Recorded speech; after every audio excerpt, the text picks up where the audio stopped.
Então nós convidamos a igreja a abrirem as suas Bíblias na carta de Paulo aos Filipenses, capítulo 2. Vamos ler um texto conhecido nosso, mas sempre relevante, que nós encontramos do versículo 5 até o versículo 11.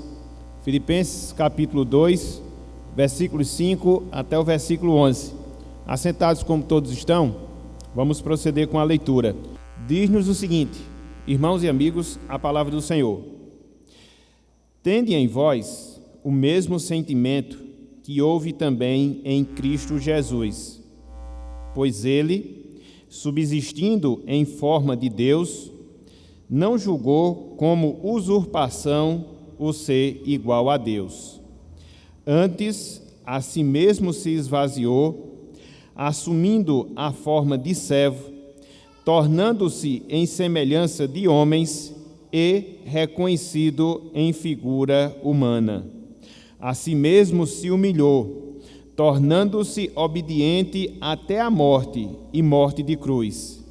Pelo que também Deus o exaltou sobremaneira e lhe deu o nome que está acima de todo nome, para que ao nome de Jesus se dobre todo o joelho nos céus, na terra e debaixo da terra, e toda língua confesse que Jesus Cristo é Senhor, para a glória de Deus Pai.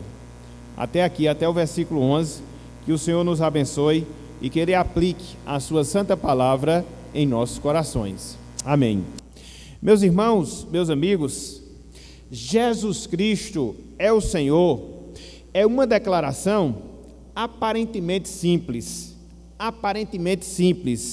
porém, essa afirmação, Jesus Cristo é o Senhor, é uma afirmação cheia de significados e também cheia de um profundo conteúdo. Repetindo, Jesus Cristo é o Senhor, é uma declaração aparentemente simples, porém, ela é cheia de significados e também de conteúdo. Essa expressão, Jesus Cristo é o Senhor, ela abalou, meus irmãos, ela abalou, meus amigos, todo o Império Romano no primeiro século da nossa era. Essa expressão, Jesus Cristo é o Senhor, era a resposta que os nossos irmãos no passado, ou seja, os cristãos, eles davam aos chamados adoradores do imperador ou adoradores de César, que diziam, César é o Senhor. E os cristãos retrucavam, não, César não é o Senhor, mas sim Jesus Cristo, ele sim é o Senhor. E é interessante porque essa postura, essa reação que os cristãos eles tinham dentro dessa realidade, fez com que eles fossem perseguidos, fez com que eles fossem tidos como maus cidadãos. Todavia, contudo, meus irmãos, meus amigos, os nossos irmãos no passado, os cristãos, eles se mantiveram firmes nessa afirmação. Que afirmação? Jesus Cristo é o Senhor. Nesse trecho que nós acabamos de ler, Filipenses capítulo 2, versículos 5 até o versículo 11, nós vemos, meus irmãos, meus amigos, o apóstolo Paulo fazendo justamente essa declaração. É por isso que no final desse trecho, de maneira específica, no versículo 11, Paulo assim se dirigiu aos irmãos de Filipos no passado. E toda língua confesse que Jesus Cristo é Senhor, para a glória de Deus Pai. Ao que tudo indica, meus irmãos, ao que tudo indica, meus amigos, esse trecho era parte de um hino antigo que era cantado, que era entoado pelos irmãos do passado, pelos cristãos antigos. Nesse trecho que nós lemos, versículo 5 até o versículo 11, Paulo, ele exorta aos filipenses e, por consequência, ele exorta a cada um de nós a nós considerarmos, meus irmãos, a nós considerarmos, meus amigos, no exemplo do nosso Senhor, no exemplo do nosso Salvador, Jesus Cristo. É interessante que o que move o apóstolo Paulo a fazer essas instruções que nós temos aqui entre os versículos 5 até o versículo 11, eram algumas divisões que infelizmente existiam na igreja de Filipos, que fazia com que a igreja estivesse dividida entre os partidários da irmã Evódia, entre os partidários da irmã Sintique, e o apóstolo Paulo, sabedor dessa dificuldade, ele procura instruir aos irmãos quanto à necessidade que eles tinham de se unir, de resolver as suas diferenças, e ele usa como argumentação a humildade que nós vemos na pessoa de Cristo ao longo de toda a sua vida e a resultante glória que ele experimentou pelo fato dele ter sido humilde, pelo fato dele ter sido sujeito à vontade de Deus. É por isso que lá no versículo 5, no início desse trecho, Paulo assim se dirige àqueles irmãos: meus irmãos, tende em vós o mesmo sentimento que houve também em Cristo Jesus. Eu sei, em outras palavras, o apóstolo dizia que há divisões entre vocês. Eu sei que há grupos divididos entre vocês. Então, para que esse problema ele venha a ser sanado, para que essa dificuldade ela venha a ser resolvida, a primeira coisa que vocês devem fazer, a primeira atitude que vocês devem tomar é que vocês devem seguir o mesmo sentimento humilde que houve na pessoa de Cristo, o nosso Salvador. Por isso, meus irmãos, por isso, meus amigos, nessa noite de hoje, nós vamos considerar o convite que o apóstolo Paulo faz, desde o versículo 5, para nós imitarmos a Cristo. Imitarmos a Cristo por ser isso, uma regra de vida, ou seja, a sua humildade, e também por ser isso, o caminho para nós experimentarmos a glória de Deus. De maneira resumida, de maneira sintetizada, é isso que nós observamos aqui na argumentação do apóstolo Paulo. Sejam humildes, como o Senhor Jesus Cristo foi. Vivam essa humildade em suas vidas e vocês vão se deparar com a glória que está esperada para vocês. Então, nessa noite de hoje, o título da nossa mensagem, meus irmãos, o título da nossa mensagem, meus amigos, é Considerando a Jesus Cristo. Considerando a Jesus Cristo. Então, nós vamos considerar, em primeiro lugar, o convite que nós temos para imitar a Cristo ao longo da nossa vida aqui na terra, e nós vamos considerar o convite que nós temos para imitarmos a Cristo, por ser esse o caminho da glória que Deus ele tem e tem preparado para cada um de nós que somos seus servos, para cada um de nós que somos os seus santos. Então, meus irmãos, meus amigos, vamos considerar a primeira divisão. Vamos considerar o primeiro ponto da nossa mensagem na noite de hoje, ou seja, o convite para imitarmos a Cristo por ser esta a regra de vida. O convite para nós imitarmos a Cristo por ser esta a regra de vida. E aqui eu queria fazer menção aos versículos 6, versículo 7 e versículo 8 do capítulo 2 de Filipenses. Vejam aqui o que nos diz esse trecho. Filipenses 2, versículos 6, 7 e 8. Diz o seguinte: pois ele, no caso Cristo, subsistindo em forma de Deus, não julgou como usurpação o ser igual a Deus. Antes, a si mesmo se esvaziou, assumindo forma de servo, tornando-se em semelhança de homens e reconhecido em figura humana. A si mesmo se humilhou, tornando-se obediente até a morte e morte de cruz. Nesse trecho aqui, meus irmãos, meus amigos, entre os versículos 6 até o versículo 8, nós vemos o apóstolo Paulo destacando. E o apóstolo Paulo, ele destaca aqui a humildade que teve Jesus Cristo, a humildade que teve o nosso Salvador quando veio a este mundo, se encarnou e viveu entre nós. É isso que Paulo fala, sobretudo em todo o versículo 6 e no início do versículo 7, pois assim ele diz: pois ele, Jesus Cristo, subsistindo em forma de Deus, não julgou como usurpação o ser igual a Deus, e completa: antes a si mesmo se esvaziou. Aqui, meus irmãos, até esse trecho, Paulo ele está dizendo que a segunda pessoa da Trindade, o nosso Salvador, Jesus Cristo, que foi justamente chamado pelo nome de Jesus, apesar de ser Deus, ele não se apegou a essa condição divina. Mas o que foi que ele fez? Mas qual foi a sua postura? Ele se esvaziou. Ora, sem deixar de ser Deus, o nosso Salvador Jesus, ele abriu mão da glória eterna que tinha com Deus, sujeitando-se à lei de Deus, inclusive nas suas punições, e assim submeteu-se integralmente à autoridade do Pai. Em síntese, é essa humilhação que Paulo aqui ele relata. É essa postura que Paulo aqui ele afirma em relação ao nosso Salvador, em relação a Jesus Cristo. Assim, meus irmãos, assim, meus amigos, a postura, a conduta do nosso Salvador, ao entrar nesse mundo, foi abrir mão. Foi abrir mão de todos os seus privilégios, de todos os seus privilégios celestiais.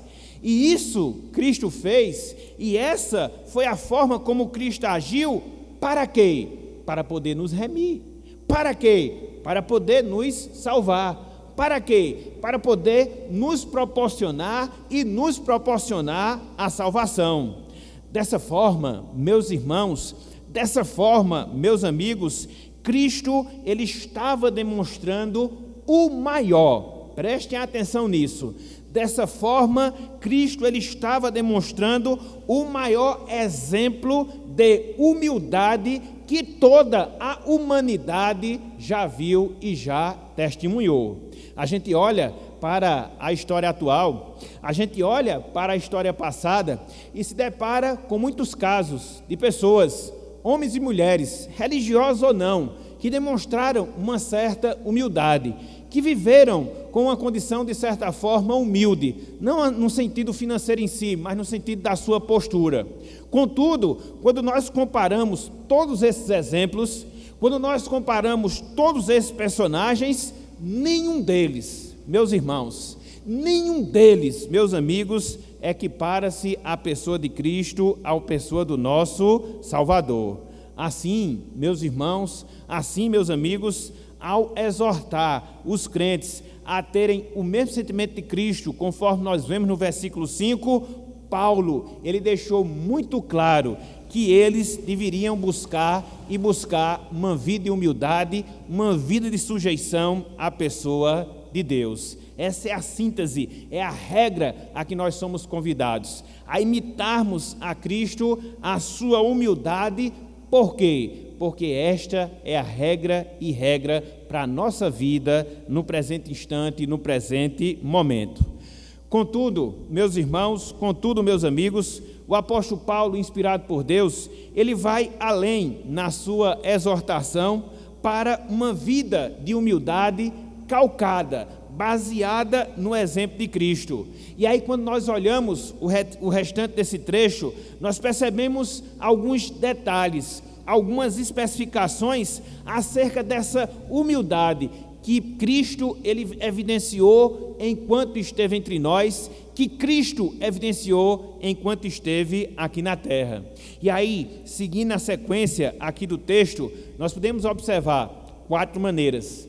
Seguindo a sequência do texto, nós podemos observar 4 formas, 4 detalhes vistas da humildade de Jesus Cristo enquanto ele esteve entre nós. Em primeiro lugar, meus irmãos, meus amigos, Cristo na sua humildade, ele assumiu Cristo, em sua humildade, ele assumiu a forma de servo. É por isso que no versículo 7, Paulo diz, assumindo a forma de servo. Através dessa expressão, Paulo mostra, irmãos e amigos, que a vida de Cristo teve como foco o serviço. A vida de Cristo, enquanto ele esteve aqui entre nós, teve como objetivo, teve como finalidade servir. Não há como nós dissociarmos, não há como nós separarmos essas duas coisas, Cristo e o serviço que ele deu, que ele fez enquanto esteve entre nós. Em primeiro lugar, nós observamos, meus irmãos, meus amigos, que Cristo, primeiramente, ele serviu a Deus. E isso se deu, isso aconteceu, quando Cristo cumpriu tudo aquilo que fora exigido para que ele pudesse resgatar um povo para o Senhor, para que ele pudesse resgatar um povo para Deus. Não foi sem motivo, meus irmãos, não foi sem motivo, meus amigos, que lá em Mateus capítulo 20, versículo 28, o próprio Senhor Jesus Cristo, ele disse, tal como o Filho do Homem, que não veio para ser servido, mas para servir e dar a sua vida em resgate por muitos. A vida de Cristo é uma vida de humildade. E como é que nós observamos essa humildade? No seu serviço. Em que sentido? Em primeiro lugar, no serviço a Deus. Quando ele se deu, quando ele se doou, inclusive com a sua própria vida, para quê? Para que o seu serviço resultasse na nossa salvação, para que o seu serviço resultasse na nossa redenção. Louvado seja o Senhor por isso, meus irmãos, minhas irmãs. Mas não só isso, Cristo, ele demonstrou humildade enquanto esteve entre nós, porque além de servir a Deus, ele também serviu aos homens.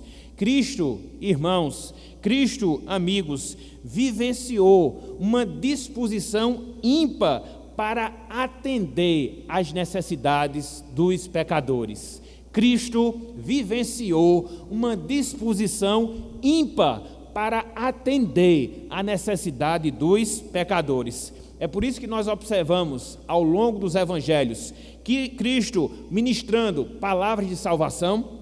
É por isso que nós observamos ao longo dos evangelhos Cristo, ele acolhendo os proscritos, ou seja, aquelas pessoas que viviam à margem da sociedade. É por isso que nós constatamos ao lermos os evangelhos Cristo, ele curando os enfermos. É por isso que nós observamos Cristo ressuscitando mortos. É por isso que nós constatamos Cristo alimentando as multidões. Enfim, quando nós olhamos, meus irmãos, quando nós olhamos, meus amigos, a vida de Cristo, nós percebemos que a vida de Cristo foi também um serviço para atender às necessidades dos seres humanos com os quais ele conviveu ao longo da sua existência aqui na terra. Então, o que é que nós podemos concluir? Então, qual é o entendimento que nós devemos ter? Que Cristo, ele foi humilde. Por quê? Serviu a Deus como ninguém e também serviu ao próximo como ninguém. Então, assumiu a forma de servo. Mas não só isso. O apóstolo Paulo, aqui nesse trecho, ele mostra uma segunda maneira, através da qual Cristo vivenciou humildade enquanto esteve entre nós. Se no primeiro momento ele assumiu a forma de servo, servindo não só a Deus, mas também servindo aos homens, Cristo, meus irmãos, meus amigos, ele tornou-se semelhante aos homens.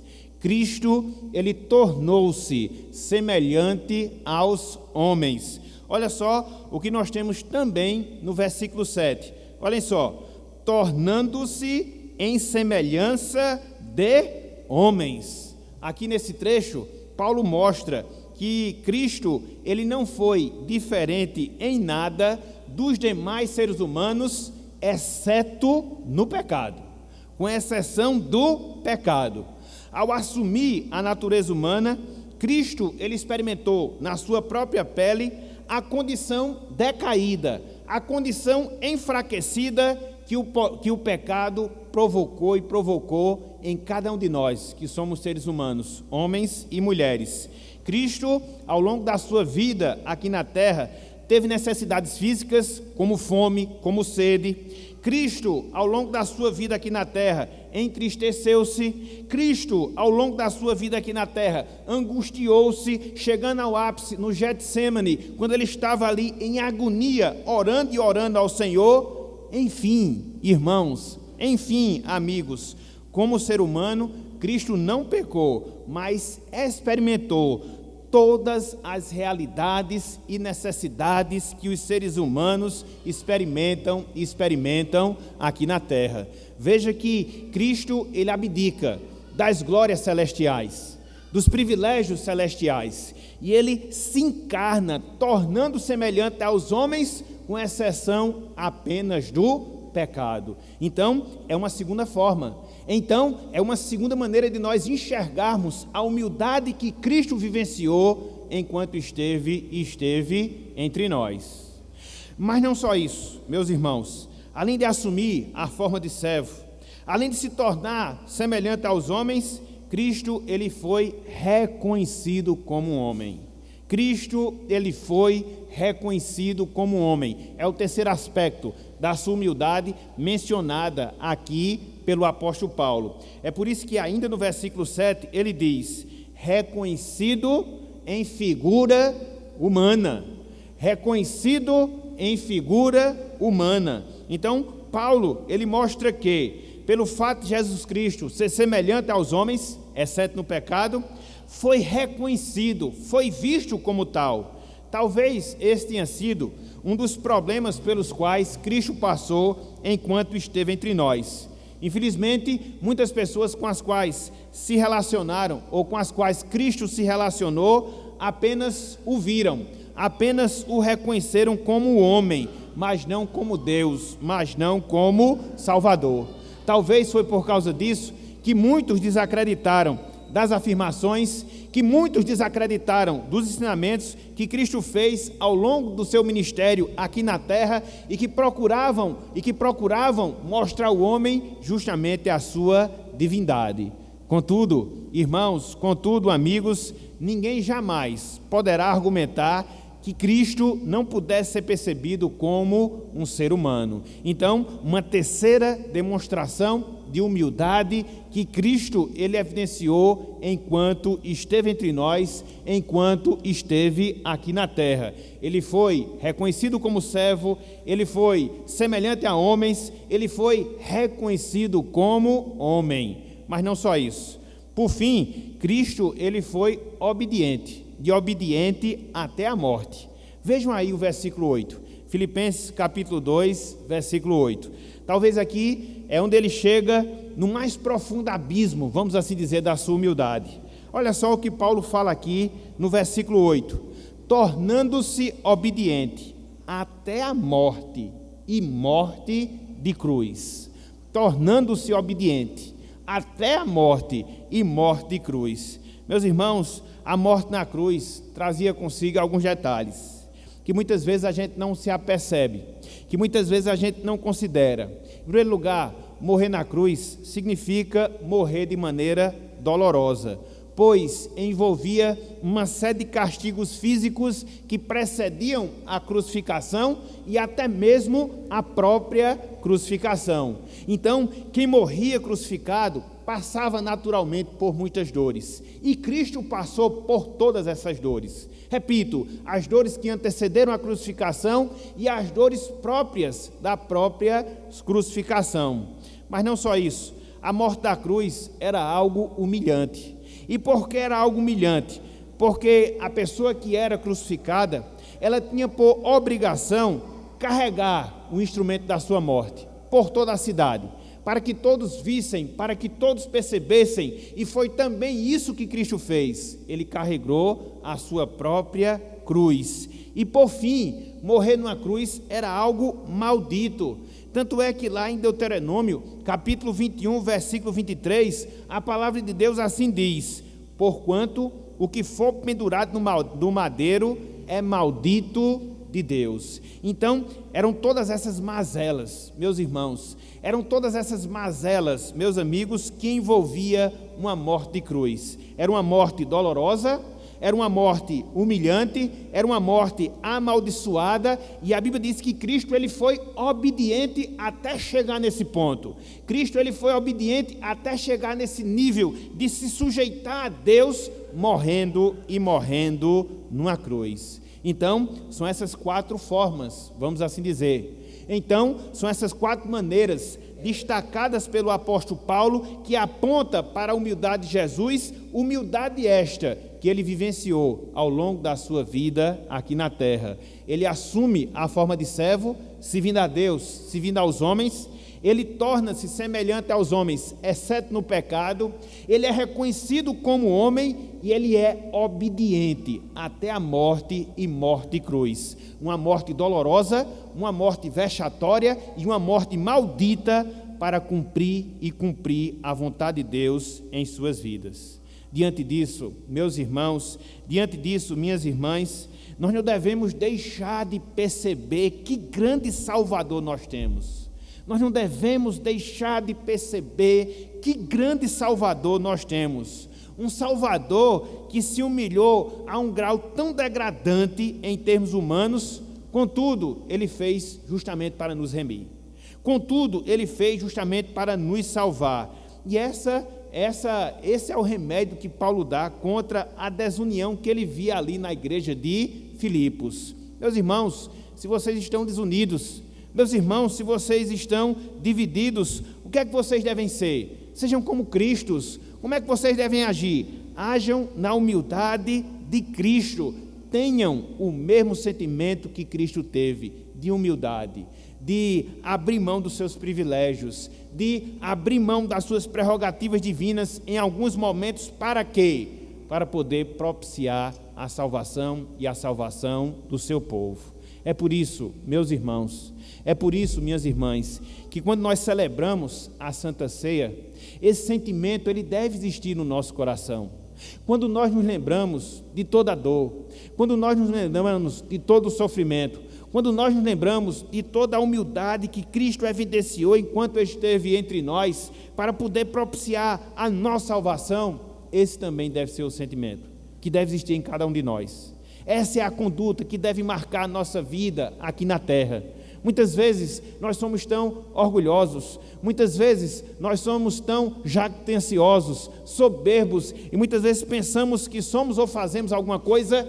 Não é o parâmetro que nós temos do nosso Salvador, não é o exemplo que nós temos daquela pessoa que nos redimiu, não, muito pelo contrário, ele se humilha, ele se torna servo, ele é obediente, e é esse o sentimento que nós devemos ter, de humildade na presença de Deus, de humildade na presença do Senhor, porque quando nós comparecemos à mesa do Senhor com esse sentimento de contrição, de humildade, reconhecendo a grandeza do nosso Salvador, a ceia passa a ser algo significativo para cada um de nós. Ela passa a alimentar a nossa fé, ela passa a alegrar o nosso coração, ela passa a nos dar ânimo para que nós sigamos o mesmo exemplo de Cristo em nossas vidas. Nós devemos saber, ser humilde é algo que vai de encontro à nossa natureza. Muito pelo contrário, a tendência nossa é a soberba, a tendência nossa é a independência, a tendência nossa é o orgulho. Por quê? Porque muitas vezes nós nos esquecemos do modelo de humildade que Jesus Cristo vivenciou enquanto esteve entre nós. Muitas vezes nós perdemos a visão que ele foi servo. Muitas vezes nós nos esquecemos que ele abriu mão de todos os seus privilégios celestiais. Muitas vezes nós esquecemos que ele foi obediente até o ponto mais degradante da sua vida e morrer numa cruz. Mas para quê? Para poder nos remir, nos salvar, nos livrar desse mundo mau. E para que essa humildade ela venha a ser vista em nossas vidas. Então, meus irmãos, minhas irmãs, que nós louvemos a esse Salvador, que nós nos alegremos nesse Salvador. Afinal de contas, foi essa condição humilde que ele vivenciou, que garantiu a minha, a sua, a nossa salvação. E que nós temos hoje essa certeza, e que nós hoje temos essa convicção de que fomos salvos pelo sacrifício humilde de Cristo na cruz em nosso favor. Louvado seja Deus por esse grande benefício. Então, é a regra de vida que nós temos.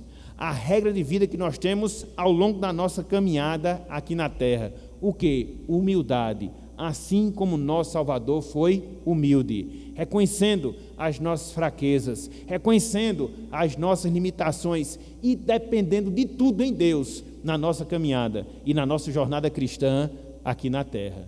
Então, em primeiro lugar, nós temos esse convite. Convite de quê? De imitarmos a Cristo, a sua humildade, por ser isto a regra para a nossa vida aqui na terra.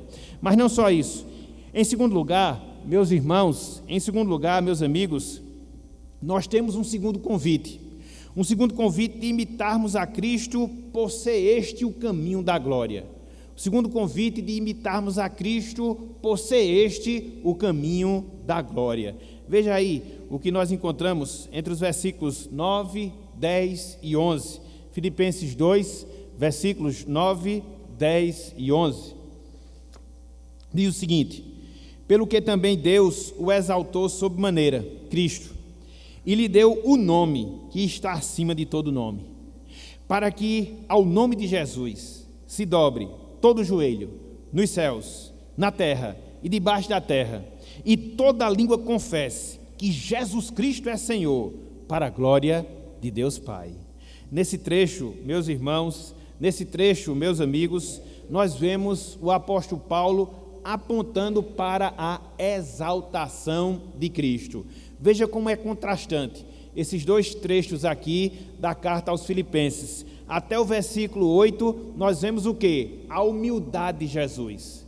A partir do versículo 9, nós temos o quê? A exaltação de Jesus. Veja que a exaltação vai ser uma consequência natural da humilhação. Primeiro passamos pela humilhação e depois chegamos na exaltação. Foi assim que funcionou com o nosso Salvador.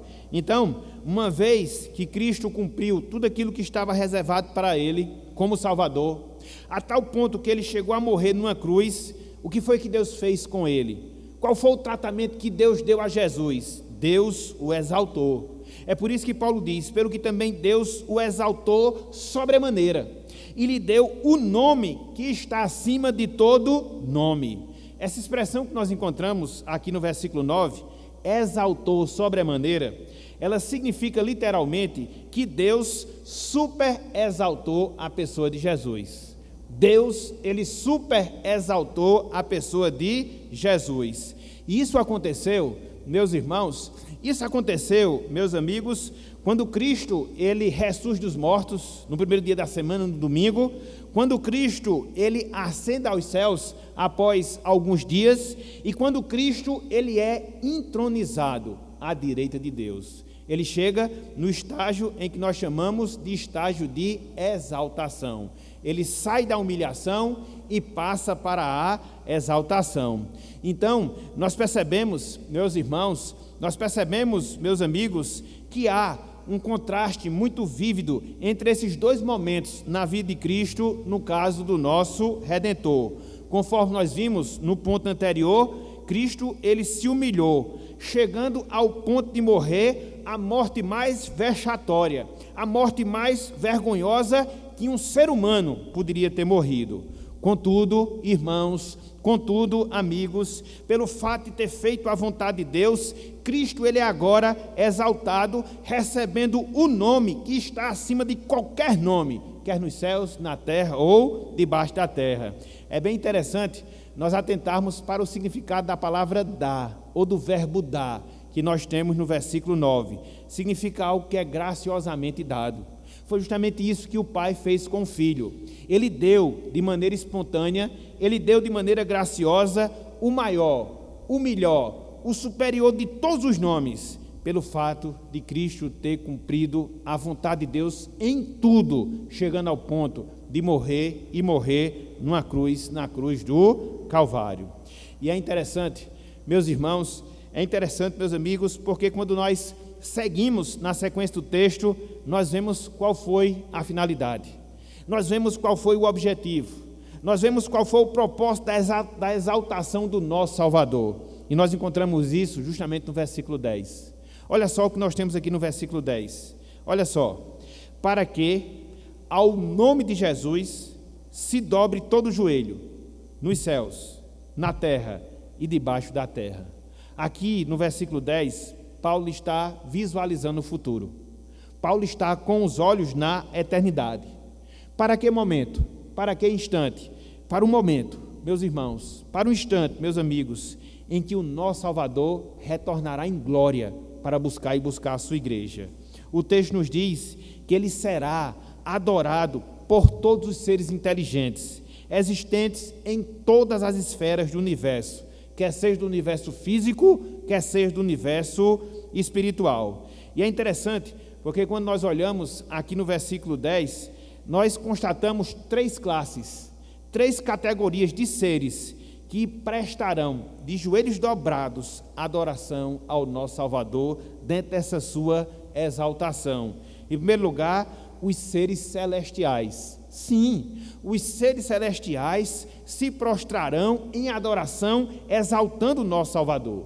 É por isso que Paulo diz nos céus. Aqui corresponde a todos os anjos, a todos os arcanjos, a todos os serafins, a todos os querubins, a hoste celestial, vamos assim dizer. Além disso, todos os remidos que hoje se encontram nos céus, eles estarão todos juntos, de joelhos dobrados, adorando o Salvador. Essa vai ser uma das cenas, se não a cena mais fantástica que nós iremos presenciar um dia. Todos adorando, a partir dos seres celestiais. Anjos, arcanjos, serafins, querubins, todos os santos que hoje estão na glória, todos estarão de joelhos curvados, exaltando o nosso Salvador. Mas não só isso. Paulo fala também que os seres terrestres, sim, os seres terrestres também estarão prestando adoração, exaltação ao Salvador. É por isso que Paulo fala na terra, ou seja, todos os seres humanos que estiverem vivos no retorno glorioso de Cristo aqui para nos buscar. E aqui nós precisamos fazer uma distinção. Dentre todas essas pessoas, haverão aquelas que estarão adorando a Cristo, gratos, reconhecendo a majestade da sua pessoa, porque foram pessoas salvas por Ele ao longo da sua vida aqui na terra. Mas, dentre esse grupo de seres que estarão aqui na terra, haverão também aqueles seres, aqueles homens, aquelas mulheres que não reconheceram o senhorio de Cristo, mas mesmo assim, cheios de remorsos, cheios de tristeza, também exaltarão o Salvador. Então, os seres celestiais, os seres terrestres e até mesmo os impenitentes, eles também adorarão e exaltarão o Salvador. É por isso que Paulo fecha, finalzinho do versículo 8, debaixo da terra. Aqui nessa expressão se inclui todos os que estão condenados no inferno, demônios, anjos maus e a humanidade de pessoas que estão perdidas e que já se encontram em sofrimento e sofrimento eterno. A semelhança do que acontecerão com as outras pessoas, adorarão, mas a adoração aqui não vai ser uma adoração alegre, não vai ser uma adoração satisfatória, mas sim uma adoração triste. Então, aqui, meus irmãos, aqui, meus amigos, nós encontramos o quê? O propósito da exaltação. Cristo, ele é exaltado para que todos se dobrem diante dele, nos céus, na terra e debaixo da terra. Impenitentes, anjos maus, demônios, anjos, santos glorificados, todos se prostrarão perante o nosso Salvador.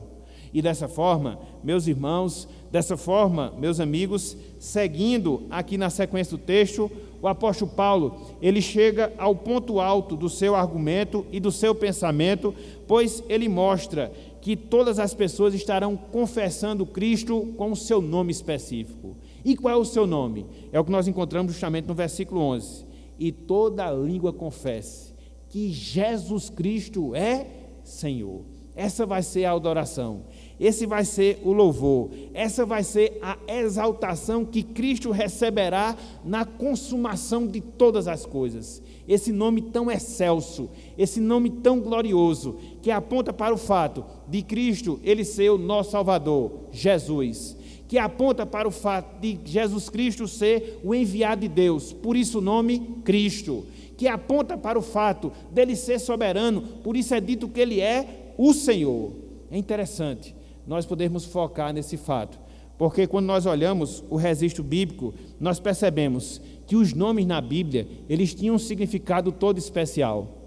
E nesse último dia, meus irmãos, nesse último instante, meus amigos, todos os seres, nos céus, na terra e debaixo da terra, estarão fazendo essa declaração. Que declaração? Que Jesus Cristo, Ele é Senhor. Então, é por isso que nós devemos imitar a Cristo. Por quê? Porque é o caminho para a glória. Foi o que aconteceu ao nosso Salvador. No primeiro momento, Ele foi humilhado, obedeceu, até chegar ao ponto de morrer numa cruz, para que posteriormente Ele venha a ser exaltado, para que posteriormente Ele venha a ser glorificado. E assim também, meus irmãos, é assim também, minhas irmãs, que se dará a cada um de nós. Ao longo da nossa caminhada cristã, muitas vezes nós somos humilhados. Ao longo da nossa caminhada cristã, muitas vezes nós sofremos, mas o que se exige de nós é que nós obedeçamos. O que se exige de nós é que nós possamos servir a Cristo, porque quando passar essa nossa jornada aqui na terra, de uma coisa nós podemos ter certeza: receberemos também a glória divina para todo sempre. Então vamos seguir nos passos do nosso Mestre, vamos seguir nos passos do nosso Salvador. Ele percorreu o caminho da humildade e seguiu para a glória de todos os seres, repito, nos céus, na terra e debaixo da terra. É por isso, meus irmãos, é por isso, minhas irmãs, que nós devemos atentar para o grande privilégio que hoje, eu, você, cada um de nós temos, de já prestar essa adoração, de já prestar essa exaltação a Jesus Cristo. Haverá um instante onde nós chegaremos ao clímax dessa adoração, sim, com toda certeza no futuro. Mas hoje, meus irmãos, minhas irmãs, nós já nos preparamos para essa realidade. Em instantes como esse, como nós estamos aqui, atendendo ao chamado solene de Deus, para podermos adorar e louvar o seu nome. E no nosso culto nós reconhecemos essa grande verdade, reconhecemos esse grande fato, ou seja, que Jesus Cristo é Senhor. Se hoje a nossa adoração ela é limitada ainda em relação ao nosso Salvador, se hoje a nossa adoração ela é imperfeita, nós podemos ter certeza de uma coisa: num determinado dia, essa adoração se tornará perfeita, essa adoração se tornará ilimitada, porque nós estaremos para todo sempre fazendo esse reconhecimento: Jesus Cristo é Senhor. E cada dia que nós passamos é um dia a menos na contagem do tempo, para que esse fato se dê em nossas vidas. Por isso que é tão importante nós comparecermos à casa do Senhor. Por isso que é tão importante nós estarmos prestando adoração ao nosso Deus, porque de certa forma nós estamos passando por um processo de preparação, para que quando nós cheguemos nesse estágio da nossa vida, nesse momento eterno, nós possamos estar com os nossos corações gratos, com os nossos corações satisfeitos, reconhecendo o quê? Que Jesus Cristo é Senhor. Ele nos salvou, Ele nos remiu, Ele é o nosso soberano, e nós estamos nos aproximando de experimentar o clímax dessa adoração na presença do próprio Cristo. Então, meus irmãos, minhas irmãs, que possamos estar aqui alegres, que o culto que nós prestamos a Deus não seja algo enfadonho, não seja uma mera obrigação, mas venha a ser um privilégio que vai inundar de alegria os nossos corações. Que nós possamos estar aqui reverentemente, respeitosos, conscientes que nós não estamos adorando a qualquer pessoa, nós não estamos adorando a qualquer Deus, mas aquele que vivia desde toda a eternidade com Deus, que se encarnou, que viveu entre nós, que se humilhou até a morte de cruz, para que hoje, eu, você, cada um de nós, pudéssemos estar experimentando a sua salvação. Então Cristo, Ele é digno de receber toda a nossa reverência. Cristo, Ele é digno de receber todo o nosso temor, todo o nosso tremor, porque nós devemos estar na presença do Senhor, movidos desses dois sentimentos, com temor e com tremor. É assim que nós devemos nos comportar, é assim que nós devemos proceder em nossas vidas. Então, observemos esses dois convites que nós encontramos aqui na palavra do Senhor. Devemos imitar Cristo, a sua humildade, porque essa é a regra para a nossa vida aqui na terra. Devemos imitar Cristo e a sua humildade, porque esse é o caminho para nós desfrutarmos da glória e da glória eterna. Que nós possamos estar conscientes disso. A nossa peregrinação aqui na terra, ela não é fácil. A nossa peregrinação aqui na terra, ela é cheia de obstáculos, de dificuldades. E exige muito e muito de nós. Que se não fosse a graça de Deus, se não fosse o favor imerecido do Senhor, com certeza nós não conseguiríamos. Mas preste atenção a uma coisa, meu irmão. Preste atenção a uma coisa, minha irmã. Todo e qualquer serviço, todo e qualquer sofrimento, toda e qualquer dedicação que nós fizermos para o nome de Cristo, nós iremos receber muito mais na eternidade. Às vezes a gente nem pensa nessa condição de sermos glorificados, de termos vencido a morte, de estarmos além dessas limitações humanas. Não, às vezes a nossa mente é muito focada para as coisas terrenas. Mas se você começar a refletir, se você começar a considerar, se você começar a se voltar para a palavra, sobretudo para o livro de Apocalipse, você vai ver quão grandes coisas Deus ele tem preparado para cada um de nós. E nós estamos chegando lá.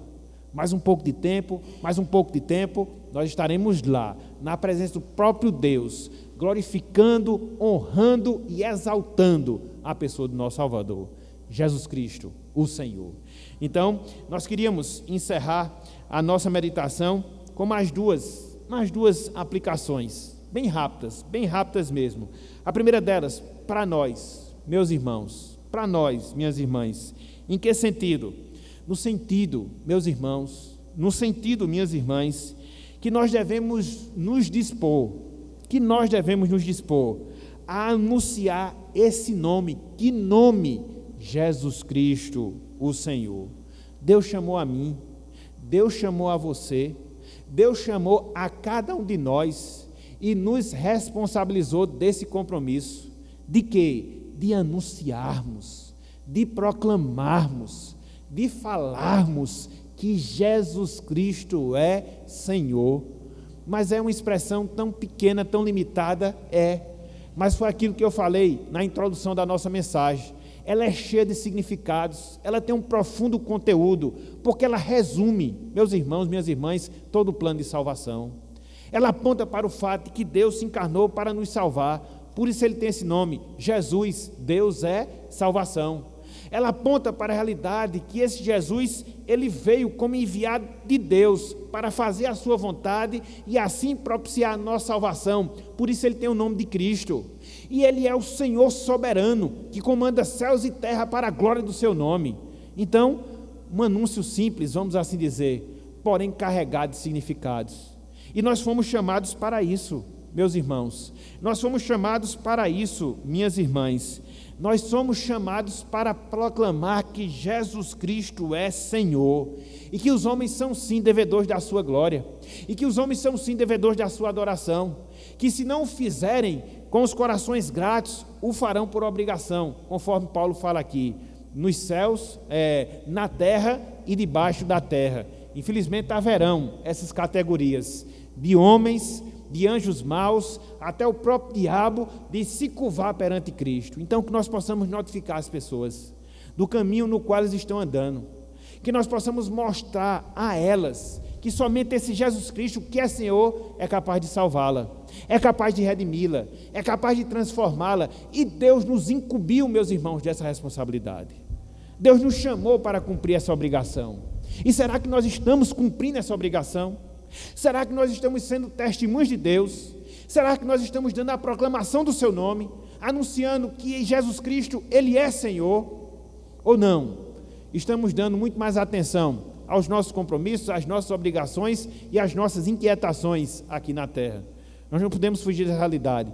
Temos compromissos assim com toda certeza, mas nós não podemos deixar de sermos anunciadores desse Cristo que nos salvou, desse Cristo que reservou a eternidade para nós, para que assim vivamos eternamente com Ele.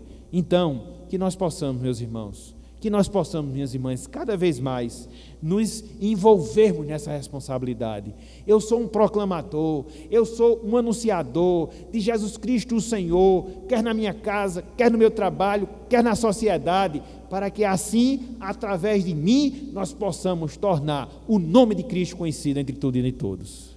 Então que nós façamos isso, E para aquelas pessoas que porventura estão conosco, que ainda não experimentam dessa salvação, considere, meu amigo, considere, minha amiga, que grande Salvador nós lhes apresentamos na noite de hoje. Não foi qualquer Salvador, não, em absoluto. Mas conforme nós observamos, foi um Salvador que era Deus e se encarnou, não deixando de ser Deus, e que viveu entre nós, e que conviveu conosco, e que nos serviu, chegando ao ponto de morrer e morrer na cruz do Calvário. Ninguém, absolutamente ninguém, teria essa disposição. Somente Cristo, somente Cristo. E é esse mesmo Cristo que chama a você a se voltar dos seus maus caminhos. É esse mesmo Cristo que chama a você a confessar os seus pecados e a entregar a sua vida a Ele, a reconhecer que Ele é Senhor, a reconhecer que Ele é Salvador, para que assim você possa experimentar de novidade de vida na sua vida, para que assim você possa experimentar da sua salvação, para que assim você possa ter perspectiva de vida, sobretudo em relação à eternidade, para que assim você possa ansiar no seu coração o momento, o instante em que também, uma vez que você assim o fizer, se encontrará com esse Senhor e estará para sempre com Ele, para a glória do seu nome. Então, meu amigo, minha amiga, nós lhes exortamos a fazerem isso, a reconhecer esse Cristo, a se voltarem para Ele, a adorarem como Senhor e Salvador de suas vidas, para que assim, e somente assim, vocês possam experimentar da salvação que esse Salvador conquistou e conquistou na cruz do Calvário. Então, meus irmãos, meus amigos, que Deus Ele nos abençoe, que Ele aplique a sua palavra em nossos corações, e lembrando que nós não nos esqueçamos desses dois convites, de vivermos, imitarmos a Cristo, a sua humildade, porque é regra para a nossa vida aqui na terra, e uma vez que nós fazemos isso, nós estamos nos encaminhando para a glória. Não nos esqueçamos, aproveitemos a nossa vida, vivamos a nossa vida com essa perspectiva, que é a perspectiva que Deus Ele designou para cada um de nós. Então que Ele nos abençoe e que Ele aplique a sua santa palavra em nossos corações. Amém.